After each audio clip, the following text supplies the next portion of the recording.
Hi everyone, welcome to the tutorial for Blood Brother by Tommy Emmanuel. As always, a quick thank you to the top tier patrons first. This is going to be a 4, maybe even 5-part tutorial, and only the first part, this part, will be released on YouTube. For full access, please head over to my Patreon page.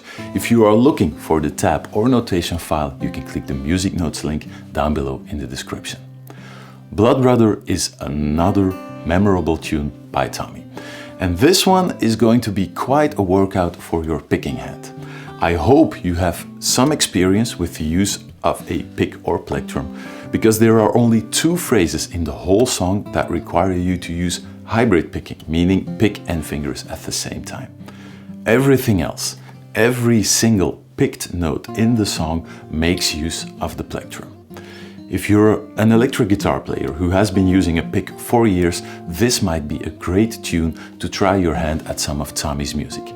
For the pure fingerstyle player who is now holding a pick for the very first time, you might want to buckle up, because if this is your first plectrum-driven song, it is going to be quite a challenge.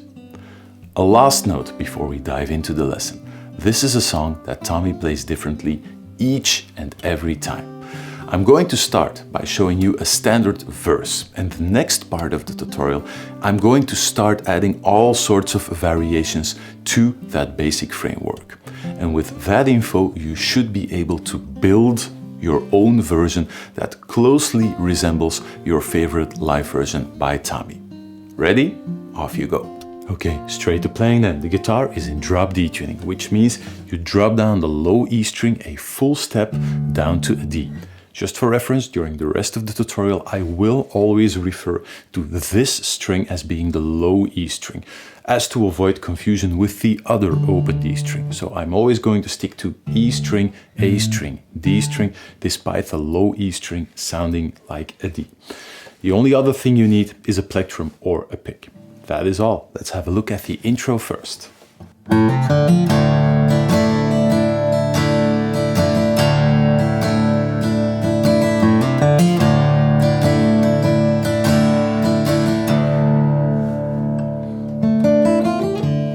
Already in the verse, and we'll take a look at that pickup line when we address the verse. So nothing major is happening in the intro. You start by putting down, even before you play them, the middle finger on the G string and the pinky 3rd fret on the B string. You hold down these 2 notes before you start playing the upbeat, which is an open A string hammering on to the 3rd fret, then an open D string hammering on to the 3rd fret as well. And then you drop down the pick on the low D string, possibly even catching the A string or the D string at the same time before initiating the strumming. That pickup bar is only 4 notes, all on the 4th beat. So you get 1, 2, 3, 4, 1. So all 16 notes. 1, 2, 3, 4, 1. All on the 4th beat. 3, 4, 1.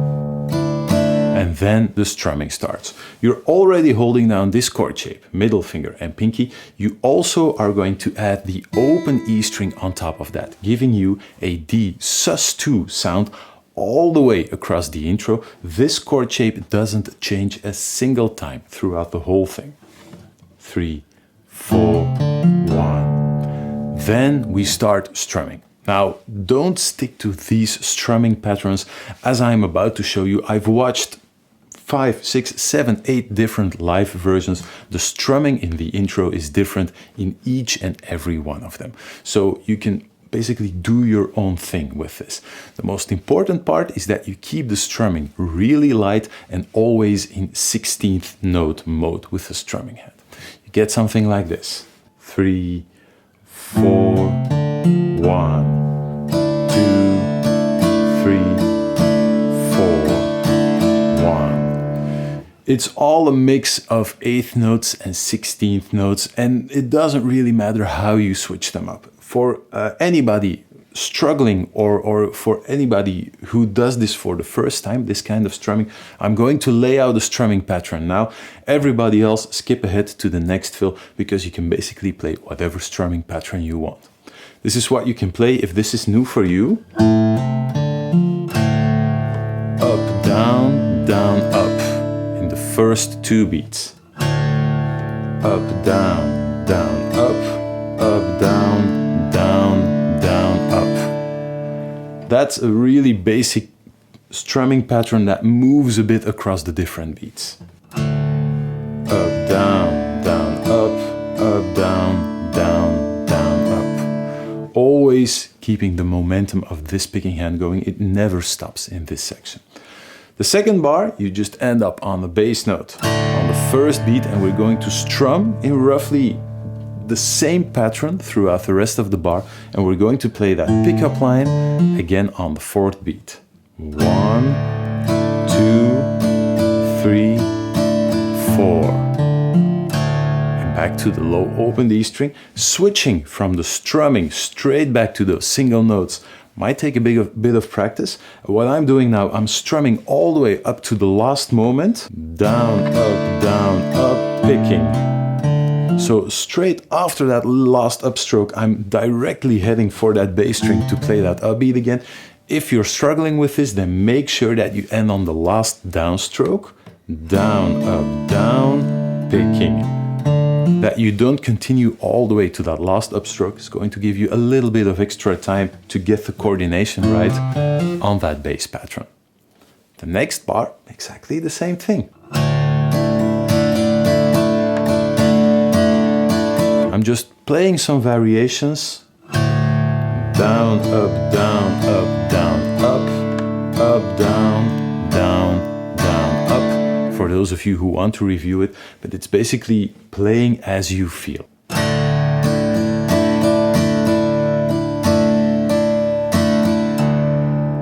And you end by playing the low bass note again. Low E string, maybe even the A string, maybe even the D string at the same time, but you just end on that low note and you count 3 beats. 1, 2, 3, 4. And then you head into the melody for the verse. We're going to check that out in a second. First, that intro all the way through one more time. 3, 4.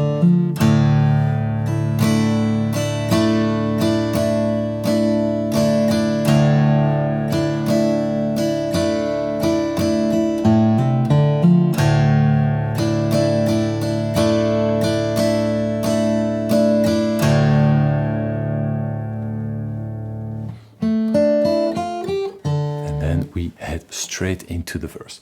Let me play through the whole verse just one time, already a little bit below concert speed.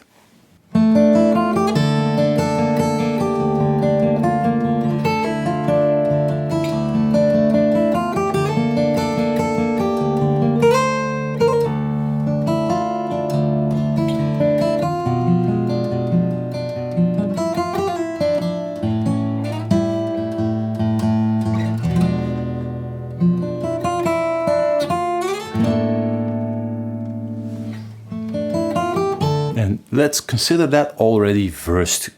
Let's have a quick look. So you start out with basically a D minor arpeggio chord shape. So you're still holding down the middle finger on the 2nd fret and the pinky on the 3rd fret of the G string and B string. You're going to run through that chord shape. So G string, B string, still holding down the chord shape, open E string, and then you add the index finger on the 1st fret, and then the pinky is going to shift to the 3rd fret before moving up to the 5th fret. As you end up on the 5th fret, you play an open E string with a pick, and you play the high E string with either the ring finger or the middle finger. This is the first hybrid picked note of the whole tune, and there aren't going to be that many. The timing, the 2nd note, the D, falls on the 4th beat. 3 and 4 and 1. That is the timing.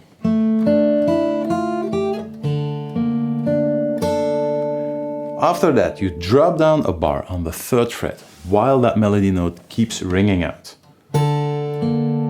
So you are catching both the G string and the B string on the 3rd fret with the index finger.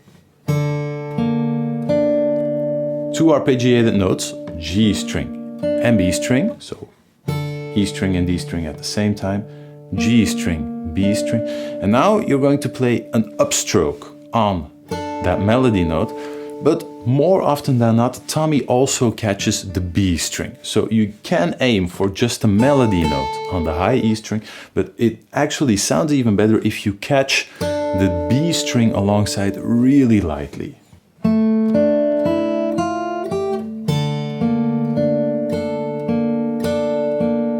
And the picking pattern is always the same thing. Upstroke, then a downstroke on the G string, another upstroke, and another downstroke on the G string.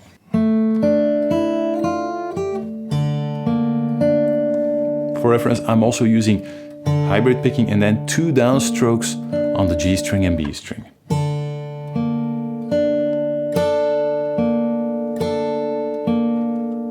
Another upstroke, now you're dropping the pinky and you're just left with the bar at the 3rd fret, and you're also playing the high E string now.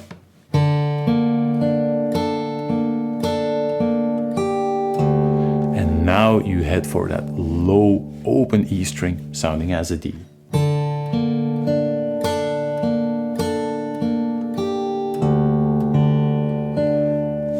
Open the E string, sorry, open E string, open D string, and then playing the 3rd fret on the B string.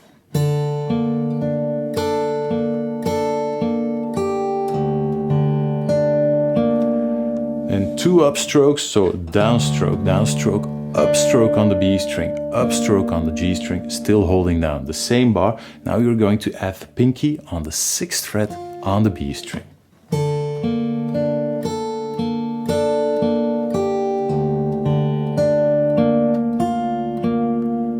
Just B string with the pinky, G string, still holding down the bar, and then two open D strings. Pick strokes, just to get that all right.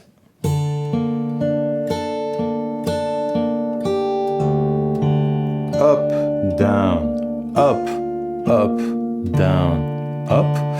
And if you're wondering what drives these pick strokes, what is the exact reasoning behind this, we stay mostly, or we stick mostly to the same direction if we're moving through a chord, just all downstrokes for instance, and then whenever we hit a certain string that is the last string in that sequence, before we have to change the direction back to the bass string, that is the note where we will play an upstroke. So for instance, down, down, down. Now if I want to head back to the bass strings after picking the note on the B string, I'm going to pick that note with the upstroke before heading back to the bass string. You can see that it makes sense. Down, down, down, up, and the upstroke already makes the pick jump back into the direction of the bass part. That is mostly the reasoning behind how you use the pick strokes. If you do this carefully, or if you watch this carefully, you make things easier for yourself. By changing those pick strokes, it almost all of the time becomes more difficult. Again, that full first bar.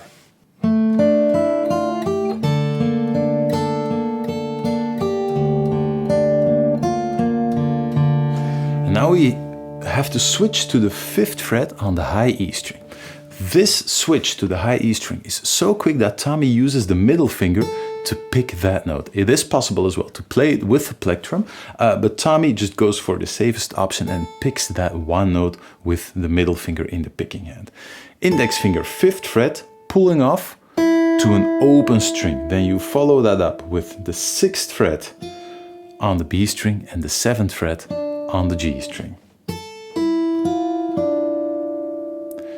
Might mess with your brain in the beginning. You're pulling off to the open E string, and then the note on the B string actually sounds higher than the E string, which for some reason takes a bit of time for some people. So E string, B string, G string, and then you pluck another open D string, you repick the G string, and another open E string.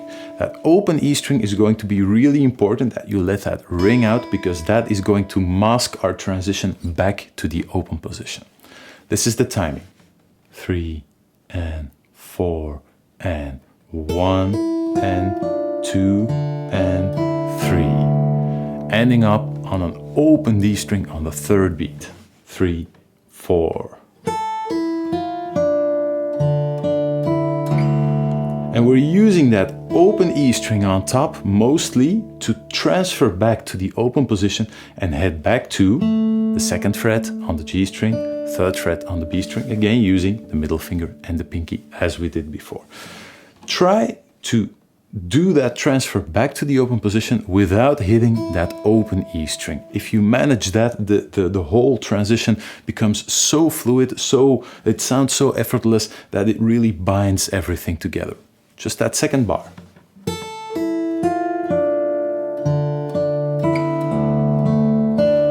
See how that open E string just connects everything together?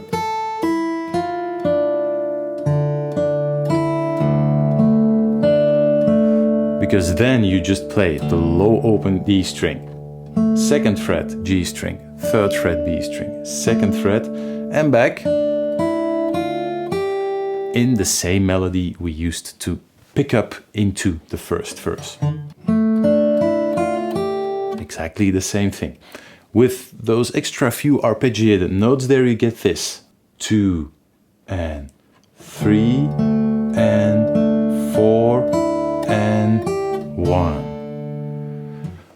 Those are the first 2 bars. Now, I'm getting a little bit ahead of myself. I'm picking that 5th fret really cleanly. Tommy slides up, so slides up to the 5th fret for that first melody note. We'll get to that in a second. First, those first 2 bars of the verse.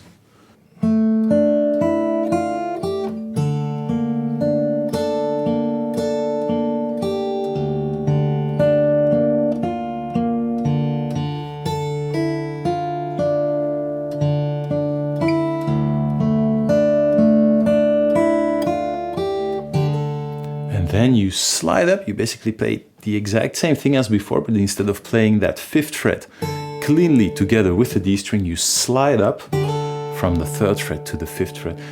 For the rest, it's the exact same thing. Drop down the bar, basically the same melody.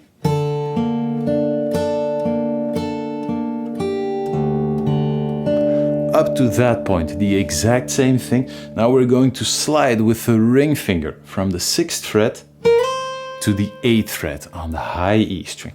Tommy is milking this note for everything it's worth. So if you have it in your fingers, a bit of electric style vibrato might really add to the effect. And then to the 6th fret, index finger hammering on to the 8th fret, pulling off, sliding down to the 5th fret. As you arrive on the 5th fret, you add the low D bass string again. That is the timing you're going for. For the rest, in this first verse, we're not going to add anything else underneath that melody note on the 8th fret. Everything sort of drops away and starts again once we hit that low E bass string again.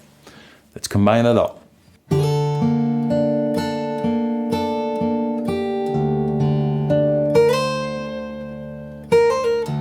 So nothing underneath that long melody note, you just leave those bass strings that are still ringing, just leave them to ring out, and then after the hammer on and pull off,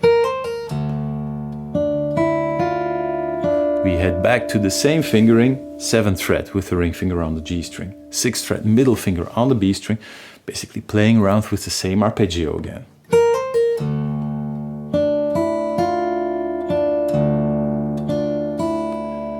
That is what I transcribed off of one of the live versions. So if we end up on that first beat, 3 and 4 and 1, 2, 3. Nothing too difficult. 1, 2, 3. Ending back up on the bass note. Then a double stop, 2 strings at the same time. Back to that open E string, and again we're going to use that open E string to transfer back to the first position.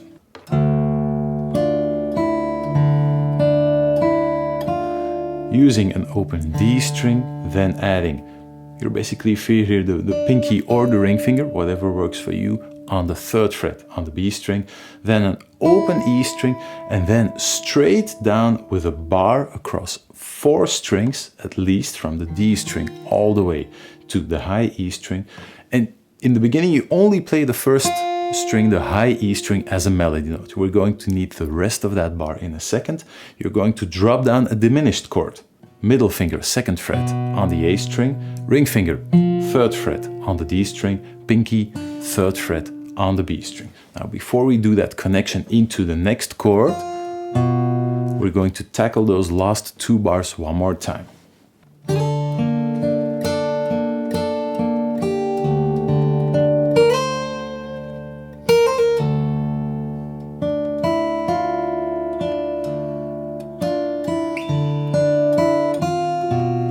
Then you add that bass note. So first the melody note, and then straight away the bass note on the first beat. And you can sort of drop those fingers as they are needed along the way. You don't have to fret the full diminished chord straight away.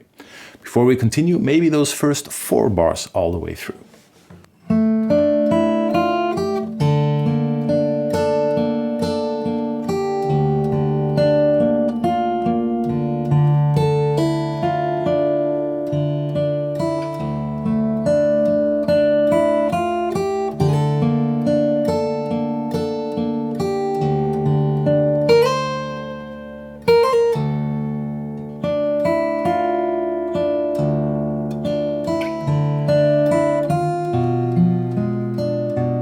And all that happens is you have that first melody note, 3, 4, 1, 2, 3, and you're basically arpeggiating through that diminished chord. So melody note in front of the beat, 3, 4, 1, which is just A string, D string, G string, B string, 2 times in a row.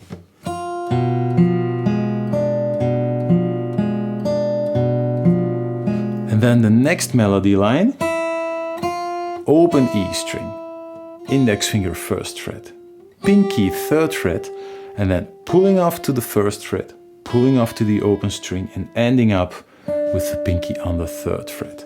Now Tommy does this all the way through while holding down the ring finger on the 3rd fret on the D string, because you need to re-pick that once you end up with the pinky on the B string.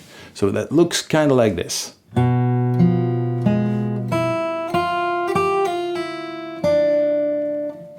Then you re-pick those 2 notes, so you can leave the ring finger down all the way through.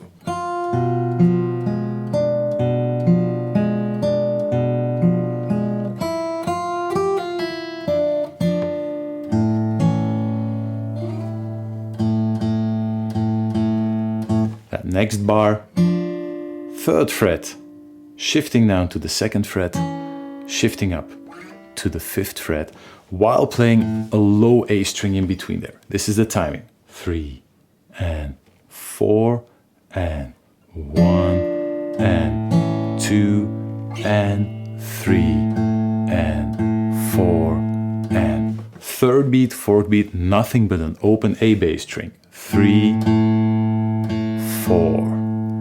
Again, this is the easier approach. Tommy does play this in a few live versions. There are some other approaches here that involve more strumming. They will be explained in the next part of the tutorial. So no worries, if you're used to hearing something else, it will be explained in the future parts. One more time. 3, 4. Is what it sounds like once you play it up to tempo. Let's connect those 2 bars one more time. 3 and 4 and...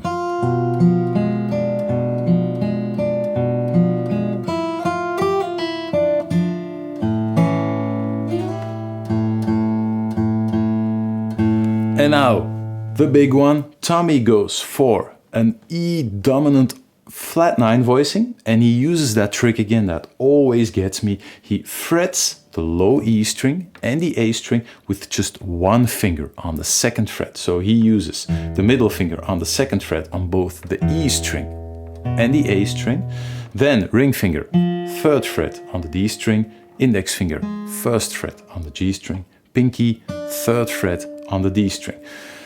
That is what makes it difficult to keep those to keep those two strings down with just one finger. This is the voicing you should end up with. And I'm trying to get these finger gymnastics down here.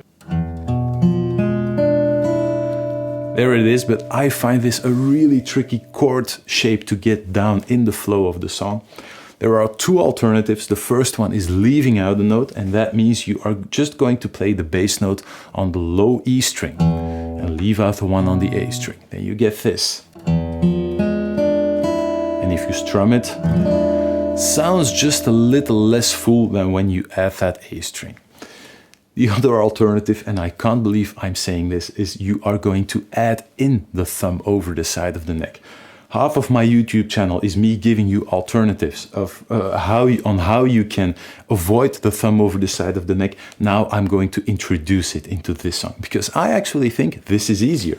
You keep the pinky, index finger, ring finger on the same spot, and I just use the thumb to play the bass note on the E string and the A string at the same time. Now granted, I have fairly large hands, but I think this, for me, is 10 times easier as trying to do this with the one finger, trying to get those two strings in there.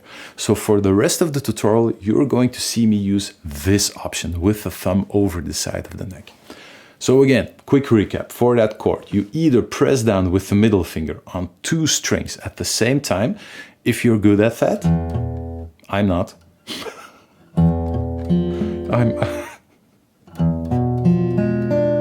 There we are. After a while I get it. Or you leave out the bass note on the A string and only fret the low E string. Or you use the thumb over the side of the neck. See what works for you, as always. So you end up on that chord. And then you arpeggiate through the chord.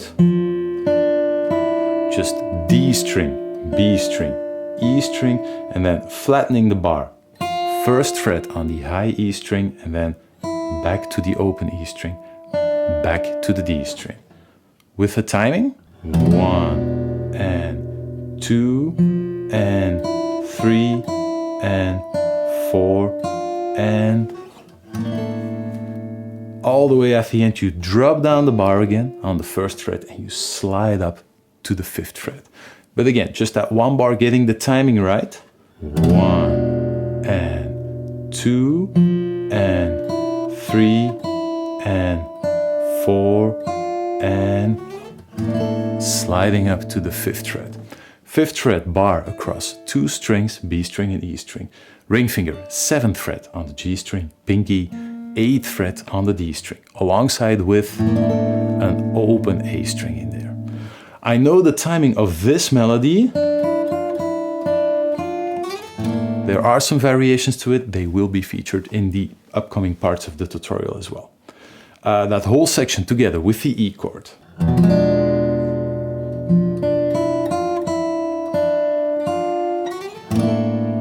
All the way to the 5th fret. And after that, straight into verse number 2.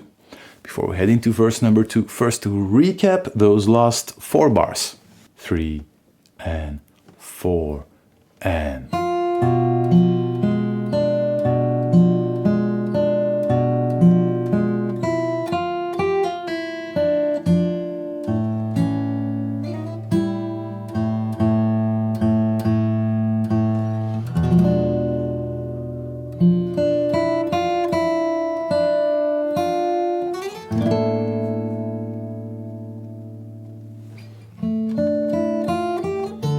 straight into the next verse.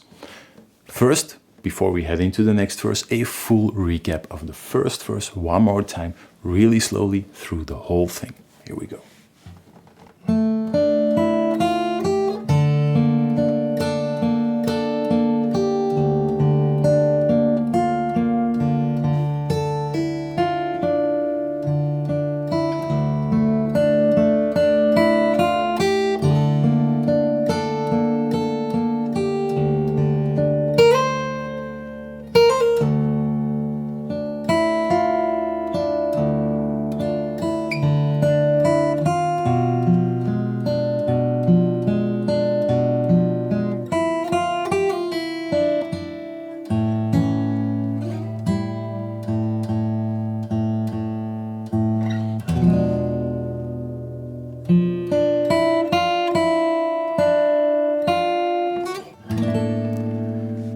And then after that,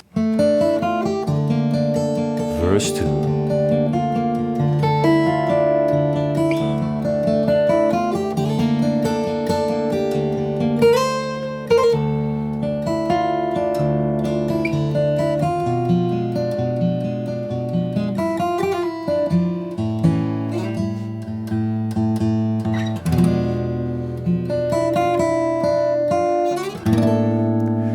And after that, we jump straight into the first chorus, but that is something for the next part of the tutorial. I'll see you there.